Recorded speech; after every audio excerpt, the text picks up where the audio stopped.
ಇಡೀ ಎಲ್ಲ ಕೋಟಿ ಜನಗಳು ವೇಟ್ ಮಾಡ್ತಿದ್ದಂಥ ಮಾರ್ಟಿನ್ ಟ್ರೈಲರು ಅಂತೂ ನೋಡ್ಬಿಟ್ಟು ಗುರು. ಕನ್ನಡಿಗರು ಮೊದಲು ನೋಡಿದ್ದು ತುಂಬ ಖುಷಿ ಆಯಿತು ಗುರು.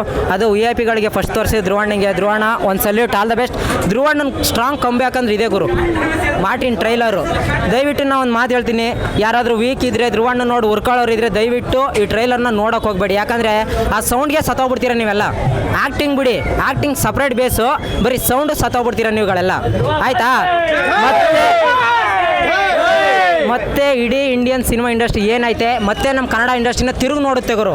ಅದಂತೂ 200% ಸತ್ಯ. ಕೆಲವೊಂದಷ್ಟು ಜನ ಹೇಳ್ತಾರೆ ಸಿನಿಮಾಗಳಿಗೆ ಕನ್ನಡ ಆಡಿಯನ್ಸ್ ಬರ್ತಾ ಇಲ್ಲ. ಮಾರ್ಟಿನ್ ರಿಲೀಸ್ ಆದಮೇಲೆ ಅದು ಹೆಂಗೆ ಬರೋಲ್ಲ ನಾವು ನೋಡ್ತೀವಿ ಗುರು. ಚೆನ್ನಾಗಿರೋ ಸಿನಿಮಾನ ಯಾಕೆ ನೋಡಲ್ಲ ನಮ್ಮ ಕನ್ನಡಿಗರು? ನಾವು ನೋಡ್ತೀವಿ. ಓಪನ್ ಚಾಲೆಂಜು, ಯಾರ ಕಲ್ಲಾರ ತಾಕತ್ತಿದ್ರೆ ಮಾರ್ಟಿನ್ ಸಿನಿಮಾಗೆ ಜನಗಳನ್ನ ಬರೋದನ್ನ ತಪ್ಸ್ರಿ ನೋಡೋಣ, ನಿಮ್ಮ ತಾಕತ್ತಿದ್ರೆ, ಆಯ್ತಾ? ತುಂಬ ಅಲ್ಟಿಮೇಟ್ ಆಗೈತೆ ಬ್ರದರ್ ಟ್ರೈಲರ್ ಮಾತ್ರ. ಅಶ್ವಮೇಧ ಮಾಡಿರೋ ಕುದ್ರಾಗರು ತಾಕತ್ತಿರ ಕಟಾಗ್ರಿ ನೋಡೋಣ ನಮ್ಮ ಬಾಸ್ನ ಅವನಾದ್ರು.